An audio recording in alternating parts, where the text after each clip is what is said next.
And we are live once again for another episode of Live Stream Stories. And today, if you're joining me, I want you to think. In fact, what I want you to do is I want you to dream really big. Now, I personally have always had this dream of running off to some foreign land and staying there long enough to learn the language and learn the local dance and just dive in and like really dive into that culture and live and breathe it. And this is the dream, right? And if you're joining me now, and if you've had this kind of dream, I want you to say so in the comments because I'm monitoring the comments. Say, yes, that's my dream. Say that in the comments. And so what I have today is I have someone who did just this kind of thing. He's a friend of mine who I've known for a long time. He's originally was living here in Boston. He was running this great big online business called shoes.com. He was the co-founder, this huge enterprise. And then about 9 years ago, he decided to switch. And he ran off to Colombia. And not only has he now become fluent in Spanish, but he's also fluent in salsa and bachata and all the dances that they do down there. And he has started an online platform where all this stuff is being taught. He and a group of instructors are teaching dance classes and they're teaching language classes. And to top it all off, all of these classes are being offered on this DANCEFREE platform for free. So I really wanted to bring him on today and find out, okay, how did he do this? Why did he do it? How did you make it happen? Like, how do you go from this one completely different kind of life and world into entirely another and get immersed so thoroughly? And let me give you a hint of like how well this is doing. On his Facebook page, on the DANCEFREE Facebook page, there are 1.2 million people who are following that page. Imagine that. So there's a lot for us to dive in here. And so if you're ever interested in things like teaching online, if you want to teach your whatever it is online, how can you do that? And how can you build a big following? If you're interested in going to a foreign land and figuring out how can I work away from home, like away from my country of origin and find a whole new life in a whole new place, this is another thing we could talk about. And so these are the things that we're going to explore. If you have questions, my guest is Bill Pryor. He is the founder of DANCEFREE, and we're going to bring him on in just a minute and talk about this. But if you're here and you're live and you have questions for him, put them in the chat and we'll get to them. And if you have had this kind of dream for what you want to do, like I want to live abroad, I want to have my whole business be around online course creation, online lessons, online thing like that, say so in the comments. And these are the things that we'll talk about today. And before I do bring him on, I'm just first of all going to acknowledge and thank the sponsor of this series, which is Restream. And Restream is this wonderful platform that enables me to produce this show and enables you to go online and stream to multiple locations at the same time. So right now, we are now streaming onto Facebook, we are now streaming onto YouTube, we are now streaming onto Twitter, we are now streaming onto LinkedIn, all these different social media platforms. Wherever you happen to be, I'm able to reach you and talk to you and bring on interesting people, and we can all have this conversation, and we can do it in multiple places all at the same time. So you can host your own live event. And you can bring people who are all your friends on LinkedIn to your live event, and you can bring all the people who follow you on YouTube to your live event, and you can all have this big ongoing online party together, and Restream makes it all possible. So if you are interested in signing up for Restream, I'll give you this great link here. It's restream.io/join/showup, and you can sign up right now, and you can get a free account. And then if you upgrade to one of the professional levels, using the link that's right here, will give you a discount on doing that. So Thank you so much, Restream. And all of you guys who are thinking about streaming, if you're dreaming of streaming, try Restream. There it is. So now, without any further ado, let me bring on our special guest to join us. Welcome to the show. Yay! Hi, how are you? Brad, how are you doing? I'm doing great. I'm doing great. I have that phrase Awesome. in How my are you head, doing? dreaming of streaming. That's right, dreaming of streaming. So let me just, let's see, I want to get us both, there we are, together, yay!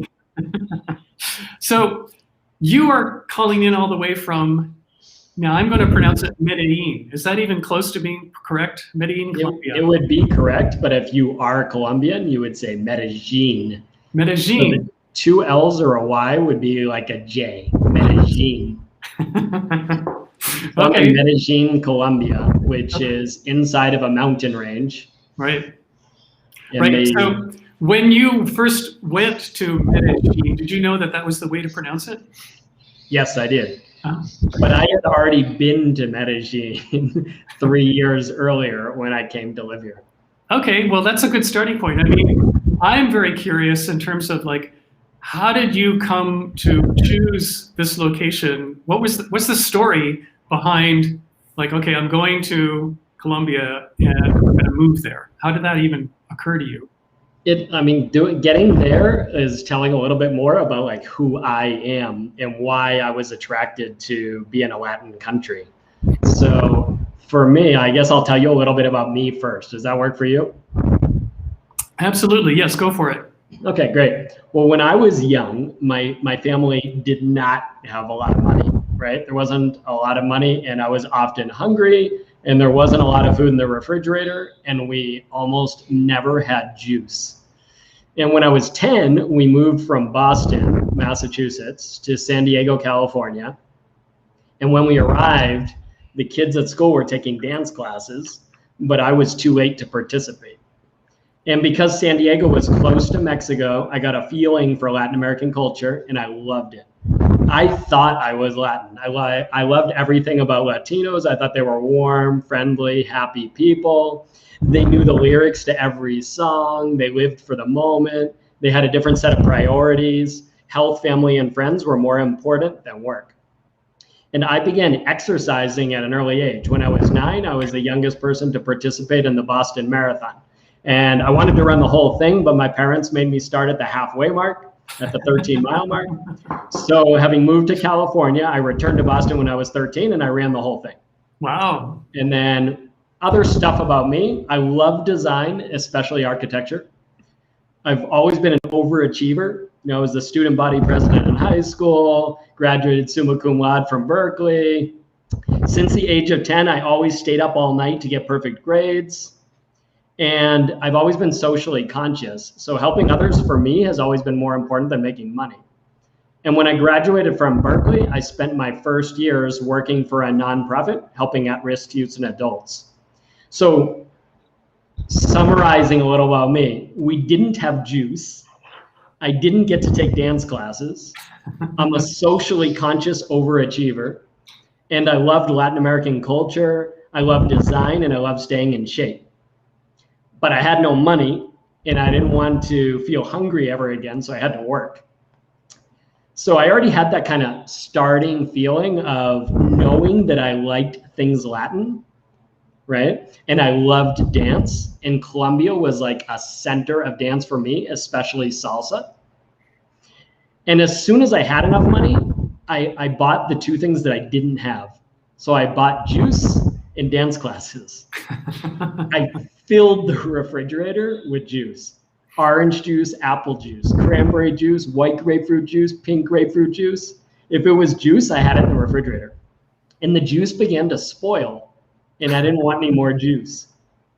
And then I took dance classes and I started at Arthur Murray and I loved it. I had no dance talent. I was the worst dancer. When I went to homecoming and prom and stuff, I was that guy that just did not know how to move it. It was embarrassing. And somewhere between 1999 and 2000, I learned to shake my butt for the first time. I had a group of friends that were in Boston and in Washington, D.C., and Virginia, and in New York. And we took turns when we weren't working on the weekends, going to one of those cities, and we would go out dancing. And for the first time, I could hear the rhythm and move to it, and it felt great. And I've never forgotten that moment. And I've always wanted to share that moment with more people. And I began to travel to Spanish-speaking countries, trying to visit 2 new countries every year. So that was the beginning of that kind of getting to know the Latin American countries. I also went to Europe too, you know, like went to Spain, Italy, etc. But I loved being in Latin America. Right. That was the start. Okay. So, all right. So you've got this early passion for dance, and you've got this affinity for Latin America. Mm-hmm. And you've sort of zeroed in on Colombia, but somewhere in there, you became the founder of a fairly big tech company here in the United States. Mm-hmm. So what was the moment where you, either a moment of inspiration or maybe it was a moment of tech burnout, I'm not sure which it was, but what was the thing that caused you to go, okay, I'm not going to do the big giant online store anymore. I'm going to go to Colombia and pursue my passion. Sure. So first, about Colombia, the things that were biggest and most important for me were it was near the equator, which I loved. It was close to the United States, so it's only about a 3.5 flight away from Miami. The people in Colombia, we haven't ruined it yet, so they still speak Spanish more than anything else, meaning when you have an English accent, they don't just jump in and start speaking English to you, which does happen in a lot of Latin countries now for the amount of tourism. And Colombia was such a big place for dance in the center of salsa. So those were super important to me. For the company part, I started 3 companies after I graduated from Berkeley, from the university in 1996. First, I started Roundtables. Roundtables was an invite-only roundtable for senior executives of high-tech, biotech, and retail companies in Silicon Valley and the San Francisco Bay Area. Second, I started Shoes.com. I co-founded Shoes.com with 2 bankers from Bank Boston Robertson Stevens, and that was formerly called ShoeBuy.com. We started the company in 1999, and I ran the company for more than 12 years. When I left in 2011, we had grown to about 200 employees and about $200 million in annual revenue. I wanted to take the company private and merge it with another company, but the public company had other plans. We had sold the company in 2006 to a public company. So I left in 2011 and moved to Colombia to see what it was like to live in a Latin country and to learn Spanish fluently and dance. And as soon as I arrived in Colombia, I took dance classes at different schools and I began to offer free dance classes. And I loved it. And that was the start of Dance Free. Our goal was to make dance and fitness accessible for everybody, create careers for Latin Americans, beginning with Colombia, and make the world a little bit happier. And languages became a natural extension of that because you need languages to be able to communicate with each other. And so that light bulb moment for me really began back in 1999 when we were starting Shoes.com. I began taking dance classes and I became an assistant to Latin American friends who were teaching dance in Boston. And I saw dance and language as a way for people to connect, learn, and share. And I imagined that someday that would be a way to make the world a little bit happier. Now I had that opportunity because my plan for Shoes.com wasn't the same plan as the public company. And I said, okay, great. I'm going to head off to a Latin country and try to learn more about myself and have an experience that's less about chasing carrots and more about understanding the priorities of Latins, which begin with health, family, friends, and living more for the moment. Right. Okay. Well, so now you're in Medellin and you've started this studio, this business, which started to be dance, but you've also added English, language learning as part of what you're doing. And was that part of the original plan, or did you, say, oh, okay, we can do this too? How did that evolve in terms of doing both things at the same time, or just what you're thinking about that, of like how did those two things combine together? Sure. Well, for the beginning, we just gave free dance classes. For the first 2 years, it was 100% free dance classes. we've now given about 100,000 free dance classes to people in more than 70 countries, including Colombia. And for us, dance is a language. And of course, languages are too, right? So we're really a language company at heart, and dance is one of the languages that we teach. We're focused on making it possible for everyone to connect, learn, and share. The thing that's so special about dance is when you take a class, you're already connecting with people. You're already actually physically touching somebody else's hands, right? So that's special. And with languages, you're also close and connecting and having a conversation. So for us, they just go hand in hand. Right. Yeah. Okay. So you guys who are just joining now, my guest is Bill Pryor. He's the founder of DanceFree, which is an online learning platform that's teaching dance and language all around the world. And the classes are being offered for free, which is phenomenal. It's a really amazing platform, and it's based in Colombia. And what I want to know now is, you started this work, and in the last year, we're now living in a wholly different world. Like COVID has hit. And so tell me some of the challenges and some of the pivoting that you've had to do since the time of social distance and things being shut down. Sure. So first, to the tone of Brad, oh no, what do we do? So first, Colombia was in lockdown for several months, which means everyone stayed at home. Okay. Second, we were committed to everybody's safety, and we still are, and not contributing to the spread of the virus. So we just adamantly believe that no matter what we do, allowing the virus to spread more is not going to be part of what happens at DanceFree. So we had two options. We could do nothing and wait, or we could go from an in-person to an online experience. And like everyone else, we had to learn the ins and outs of audio, video, and working from home with inadequate equipment and unstable internet connections. And what we did for free in person, we brought online. For us, it was super socially important to, one, not let people go so that they and their families would have food on the table, healthcare, pension, et cetera. And two, so that people around the world who were stuck at home would have a way to continue connecting with others, learning and sharing. We've had people tell us that without DanceFree, they wouldn't have made it this far during the pandemic. And that means a lot to us. Yeah, that's great. That's really cool.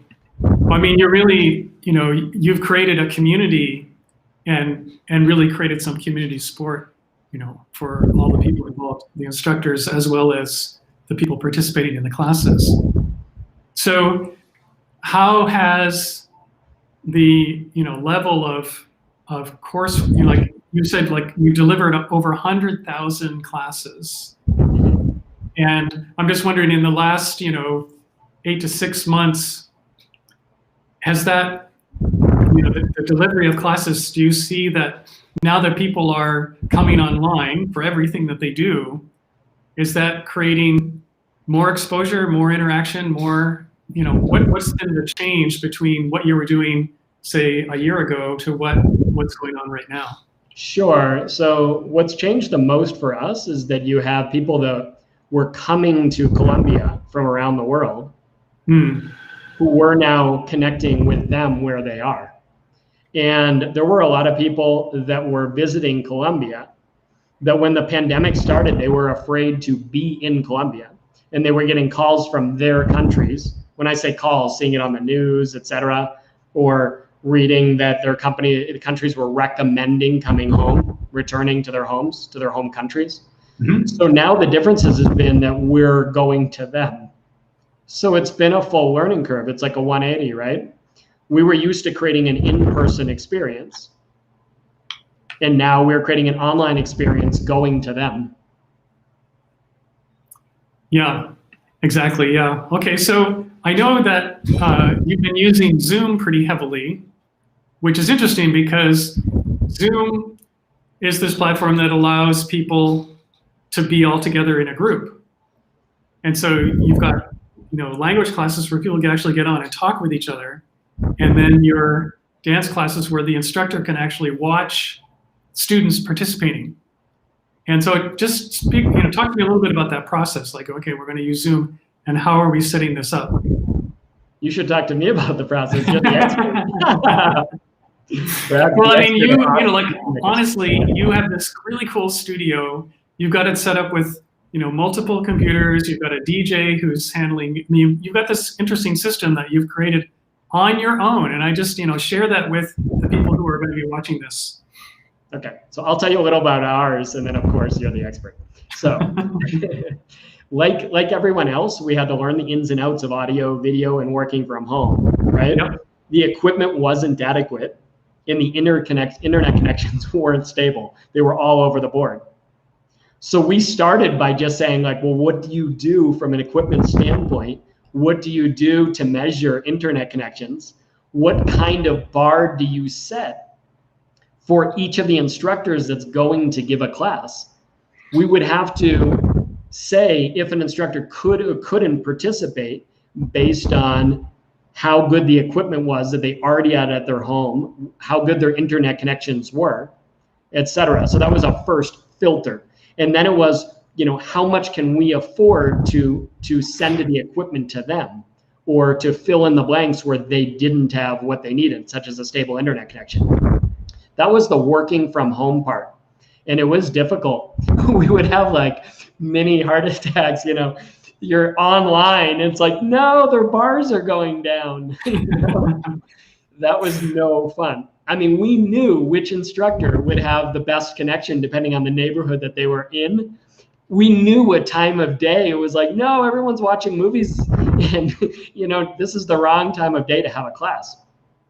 So we at first were doing this from the homes, right? We started with Zoom and Google Meet, and we used Zoom to live stream and to social media. Yep, right.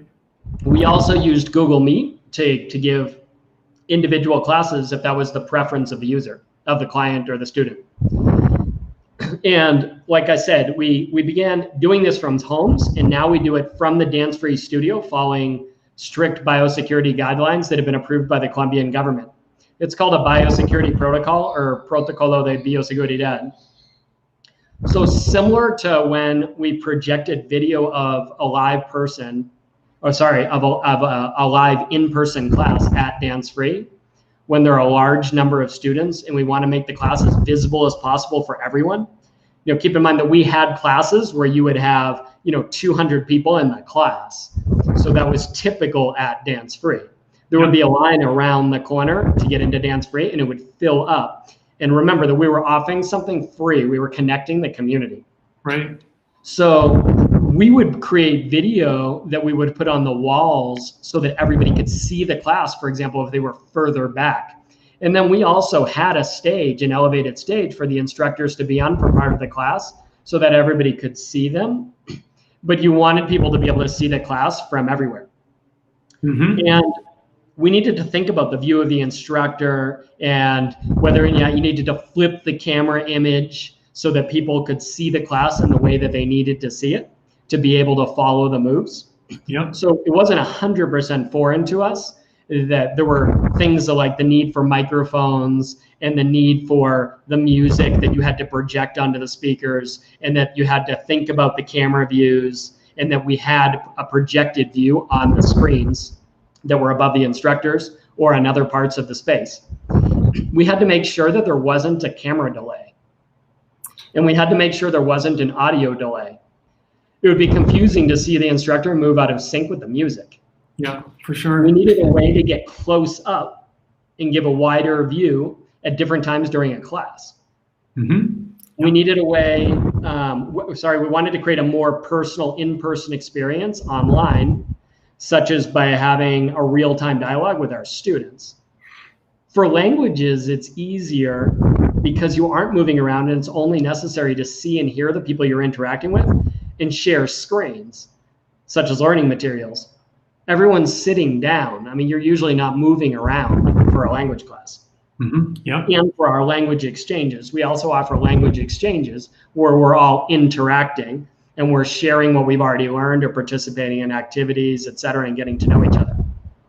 Yeah, that sounds great. I love the concept of people getting on and just literally talking to each other in a second language, in a language that they're just learning. And getting over that discomfort of speaking in a language that you're not really very familiar with. And that's probably the biggest hurdle that everyone faces when they're learning a new language. It's like, oh my gosh, I don't know what to say. I don't feel comfortable trying to say anything because what do I know? And that's the same for dance. I mean, when somebody comes to Dance Free, one of the things that we do is, or at least that's the heart of us, and we did it the very best on the first day that we started, right? And that's the thing that we always try to keep at our core, is somebody comes to Dance Free and they don't know anybody.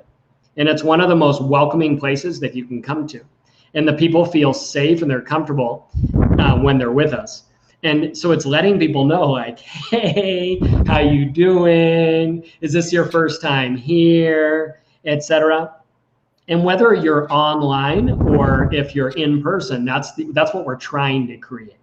We want you to feel welcome and comfortable, and like you're with us. And whether you speak Spanish or you speak English or you dance or you don't, we understand that's the challenge. Somebody's coming to the door with those nerves, right? And you start the class. I mean, the advantage you have online is, we don't have bad breath and we don't have sweaty palms, right? So that's an advantage, right? But then there are a lot of challenges too. Yeah, so I just put up on the screen the shot of the Dance Free website. So tell people, like, okay, if I'm hearing all this and I'm going, this is cool. Free dance classes that are being piped in from someplace in Colombia, and I can go online and start learning this, or et cetera, et cetera. Or if someone wants to meet people through language learning, I can go to this site and get this. So if I want to do this, one of our people watching want to do this, talk them through how to get onto Dance Free. Sure. So if you want to just check us out, you can go to dancefree.com, just like United States.com, .co for Colombia. Dancefree, DANCEFREE.com.co. If you want to see like tons of photos and videos of classes and that type of thing, go to our Facebook page, which is Dance Free Co. DANCEFREECO. So it would be facebook.com/ all lowercase Dance Free Co. DANCEFREECO. If you want to just join, it's 100% free to take a host of our beginner classes. So for example, about 10 to 12 times a week, we offer free events. Those are dance classes, language classes, and language exchanges. All you need to do is go to hello.dancefree.com.co. Keep in mind that there's no triple W there. It's just hello, HELLO, .dancefree, DANCEFREE.com.co. When you go to hello.dancefree.com.co, it'll take you probably about 2 minutes. Sign in the first time. If you click on the events button, you can just choose events. And on the confirmation page, once you signed in, all you need to do is click on the button for each event that you want to attend. When you sign in, if you've given us a valid email address, we'll automatically immediately send you an email that includes a summary of all of the events that you chose to participate in. And next to each of those events will be a button that says Attend Live Event. You just click on the button. That'll open up a Zoom window if it's a Zoom class, and you can go right to the event. So at the time of each event, the date time of the event, just click on the button in the email that you received from us. Or you could just sign in again, choose the same event, and on the confirmation page, you could just click on the Attend Live Event button. So it's that simple. You just go to hello.dancefree.com.co, choose the events you'd like by clicking on the Events tab, and you can either click on the events to join from the confirmation page or from the email we sent to you. We'll also send you an email about an hour before each event to remind you, like, hey, you chose an event. It's coming up in about an hour, because we understand that there are different time zones and you might need a reminder. All of the events are in Colombia time. So that's COT, or it is UTC, or GMT -5. Right now, it's the same time as the East Coast in the United States, but the East Coast changes its time twice a year for daylight savings. So Colombia never changes its time. We're always UTC -5. Yeah, right. Well, you guys, you hardly need daylight savings, right? Because the light doesn't really change down there close to the equator. Yeah, okay, well, awesome. That's really cool. I'm just going to check in the chat and see who's here.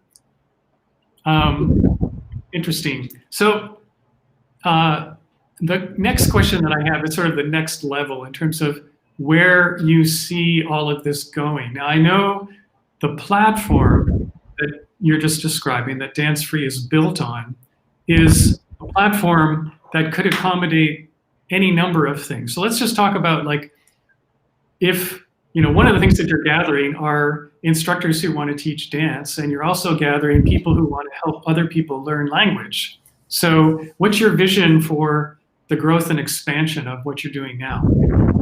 Right. Well, first for us, it's everything is connect, learn, and share, and make it accessible to everybody. So one of the most beautiful things about DanceFree is the people that have met through us. So the people that have had babies at DanceFree, not at DanceFree, but that have had babies because of somebody they met at DanceFree, every single one of them that I've met is still together. So it's for everybody because we're making dance and languages accessible for everybody, even if they don't have the money to pay for it. We also offer private classes and group classes that have multiple levels, but somebody could take the free classes forever and they would be just as important to us. So we offer the free classes, which are free language classes, dance classes, and language exchanges. And we offer, when there is not a pandemic, in-person group classes that have multiple levels. And we also offer in-person private classes that we've already returned to do in Medellin, Colombia, that we offer 7 days a week, depending on the instructor's availability. And you just need to follow strict biosecurity guidelines, like getting disinfected at the door, taking your temperature, making us sure that you don't have any, cold or flu symptoms and all those kind of things, right? That's for the in-person private classes. And we offer online private classes 7 days a week too, over Google Meet and Zoom. So we can give you personal instruction anywhere in the world online. But the free part is what's most important to us. So because we want to make dance and languages accessible to everyone, we want to make the world a little bit happier. Further down the road, we want to make more things accessible to everybody. For example, before the pandemic, we offered free well-being appointments for our staff and private class clients, just as would to the nutritionist and a natural alternative medicine doctor, et cetera. We want to do more of that type of thing when the worldwide health issue goes away. So for right now, we're already captivated, just trying to bring this experience online, right, that we were doing in person before the worldwide health issue. And then further down the road, we want to make it possible for more people to have the opportunity to have access to dance and languages and more things that would help us to connect, learn, and share. Yeah, okay. So how would you describe the audience that you're wanting to bring into DanceFree platform? Help me understand better. When you say you want to bring them into, well, it's like you're building a community of people who are into dance and who are looking for learning new language. In this case, it's mostly Spanish language or Spanish language people who want to learn English. So I'm just wondering, you must have some idea of okay, the audience that we're looking for, the millions plus people who have come to our Facebook page. Who are these people? Right. So first, you're generally an adult. So because we consider to be the majority of what we do adult material. Yeah. Right? We're dancing together. Now, of course, you can give children classes, which we do in person, and we do it online. For the online dance classes, a child can participate. And for the online language classes, they can participate without audio because we need to create an adult environment for adult learning. Yep. So if you're taking an adult class, the children are actually the most amazing students. They will repeat every word you say constantly. So if you say how They're fast learners too. What's that? In terms of the language world, the kids are the ones who can learn it the fastest. They're sponges and they're the most active. So we need to create an adult environment. So first, we teach kids as well, but generally in a separate environment. And so the first people you're going to have are from 18 to any age. You know, we've taught people in dance-free that, I mean, I would guess that people have arrived, they're up to about 80 years old in dance-free, from about 18 to 80. That's great. Mm-hmm. And then number two, we have a rule at DanceFree. You have to be nice and you have to smell good. All right. If you don't, because dance and languages, you're very close together. Right. So it's really hard to teach you and be with you when that's not the case. So if you aren't nice, or you don't smell good, we just say, please come back when you are nice and you smell good. So consider it that roughly we would say 18 to any age. Right. From all over the world. We want you to be nice and open to learning, connecting, and sharing with others. And that's it. Yeah, I love that. It's a great manifesto. You should get the t-shirt that says, be nice, smell good. Or on the back of the DanceFree t-shirt, that's what it says. I think we thought about it. You know, we definitely repeat it. But it's interesting that just for the fun of that anecdote, that the people that we have had to send away has happened at most once every 6 months. And when we've done it, every single person has come back nice and smelling good. Wow. And when they've done it, we've actually had people come back to us and say, you changed my life. I've now have a significant other, that everything's going really well for me. I've made lots of new friends. They've said that a lot of things had opened up for me. Nobody had ever been directly honest with me to tell me that there was a roadblock to being in DanceFree, which are just those two rules. Yeah, that's awesome. That's great.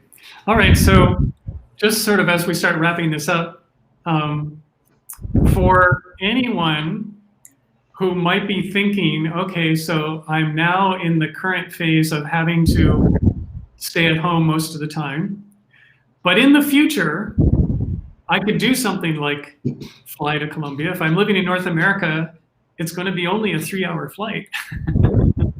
So what kind of, takeaway vision could you paint for folks who are, let's say I live in Kansas City, Missouri, and there aren't any very good salsa instructors anywhere near me. What can you say to that kind of person? Okay, well, number one, sign in at hello.dancefree.com.co. It'll take you 2 minutes the first time and 15 minutes the second time, right? And then you can attend all of our free events.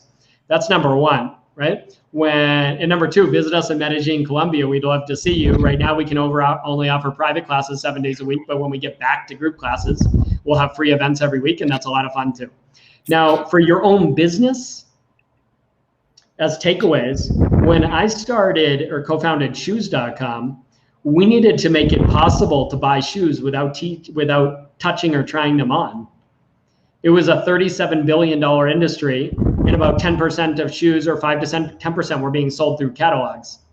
So people were buying them without trying them on. And I remember our first meetings with venture capitalists, and they said, how are you going to make this possible? Like people are going to buy shoes online.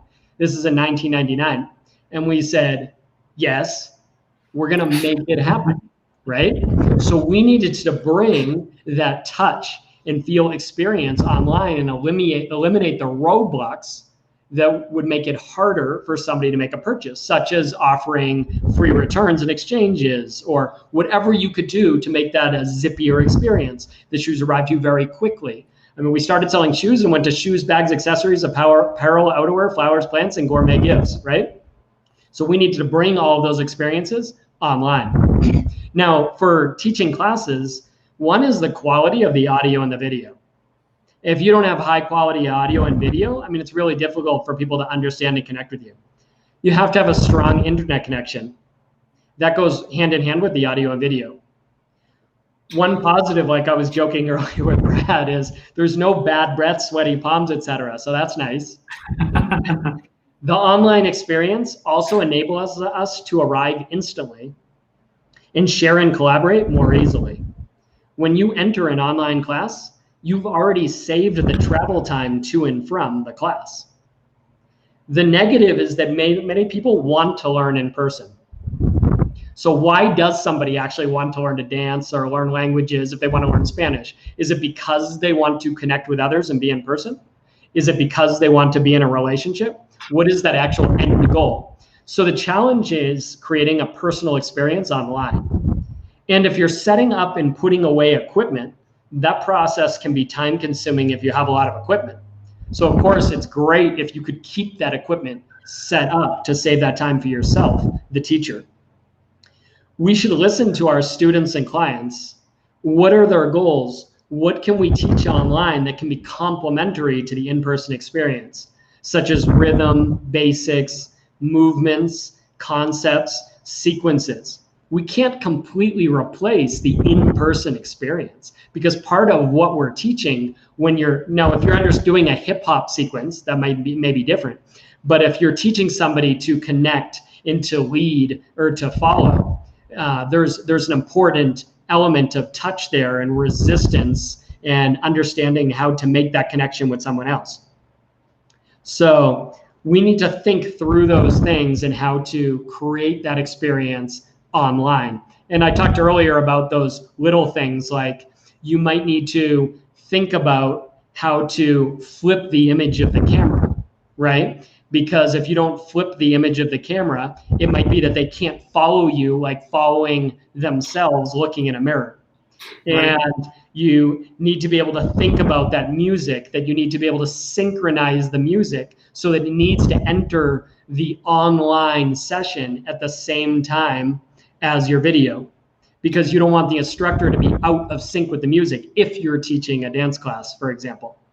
For a language class, that's a lot easier, because even if there was some kind of lag time, but that would still create a lag time of not seeing or hearing at the same time as seeing my mouth moving, right? So that would be a little awkward. So those are some things to think about. I hope that's helpful. Yeah, no, that's great. Those are really great takeaways. I mean, listen to your audience, learn from them. But I think the biggest thing that it's coming up for pretty much everyone these days is this whole issue of how can we recreate or at all replicate the in-person experience in terms of virtual. And this is the thing that, for myself, it's very exciting to me. It's like, okay, this is a whole interesting frontier. And clearly, you have been one of the pioneers. I mean, since 1999, figuring out how to, move people who are interacting with you online in a virtual experience to do things that are similar to what they're used to in the real world. And that's, this is interesting time and interesting opportunities that are before us in this moment in time. Yeah, being in a Latin American world, I would throw away one more takeaway. Okay, go for it. Remember that something that's so special about the people that come to visit us is learning about the Latin experience. There's a reason why Latins often are thought of as having more flavor when they dance. There's a reason why they're sometimes thought of as having more flavor when they speak. And that has a lot to do with being able to relax. For them, their health, family, and friends are their first priority, not work. So if you offer a Colombian, for example, the opportunity to work on Sunday for triple the pay or something, that's not that exciting for them. That's taking away from what's precious to them. So something I would throw out there is to have humility. When you're teaching online or receiving a class online, we're all in a pandemic. I don't think there's anybody who's saying, other than maybe Amazon.com and Netflix and a few others, that wow, and Tesla, wow, this pandemic's been great. I don't think people are saying like, this is awesome, can we have more? I love 2020. right? I don't think that there are people that are jumping up and down saying that, except for the one whose stock prices have appreciated by that much. So I would say if you can learn to relax and try to be more Latin. I am a type A guy. I've always been that overachiever. And we've had students that come to us and they say, well, I need to know how to learn this. Tell me how to do this. No. Tell me how to do it this way. I need to learn this way. And we say, we'll be more than happy to adapt our teaching style to you. But the only way to teach you to be Latin is to take time to go with the flow. Eat some ice cream, right? Enjoy the taste of the ice cream. Enjoy the dance. There's a reason why the Latin people don't look robotic when they dance, unless they're breakdancing. So there's a reason why they don't look robotic. And it's because they truly relax, they truly feel, they truly hear every word of the song. And they love it, and they truly live every moment. And that's something that's taken me so long to try to learn. And when you arrive to work, even online in a Zoom or a Google Meet meeting, remember that the most important thing is to greet the people and give them a hug. It's not to run past them because you're in a rush to conquer the world and chase carrots, right? The end goal is to be with those people. And that's what I think is so special about Latin culture. So I would give that as a takeaway, is don't forget those things in your class, whether you're teaching or receiving the class, or if we're in a pandemic, is life is a gift, and to help everyone have an equal or better day because we exist, and to try to be great at listening and know that everyone's going through the same thing. Yeah, I love that. Well, that is a big takeaway. Like all of us entrepreneurs, the one thing that we probably need to learn the most is how to relax and not to be quite so driven. I mean, you have the whole camp of people who follow folks like Gary Vaynerchuk, who are into this hustle, do everything you could possibly do until you totally burn out. And it's so foreign to what everything is happening down, in places around South America and other parts of Latin America. It's just different attitude, different priority, wholly different thing. And if anything, us folks up here in North America could possibly learn, that would be valuable. This is it. This is the thing. This is probably the key to mutual friend. Oh, I'm sorry. We had a mutual friend, Rachel, that introduced Brad and I believe, through dance. And Brad was beginning this video stuff, right? This was way back when. And one of the things that I love about Brad's videos that I watch too, sometimes I'll just see it happening online and want to jump in. And I say, Brad, I love your videos because Brad smiles, laughs, doesn't rush, and truly shares with you what he knows how to do. And that makes me happy. Well, thank you for that. That's so great. Well, and thank you so much for coming on. This has been fantastic. All you guys who are watching this now, and all of you guys who will be watching in the future, because I know that every one of these episodes gets seen at least a few thousand times by a few thousand people. So looking forward to seeing your comments in the future. If you want to get a hold of DanceFree, just go to, let me just take a second here. I'm going to put it up on the screen one more time. So it's dancefree.com.co right there. And if you're interested in the actual class sign up, it's this link, hello.dancefree.com.co. So thanks again, Bill. This has been fantastic. And it's really been great to have you join. And everyone else who is watching, I want to say one more thing, which is thanks to Restream for being the sponsor of this show.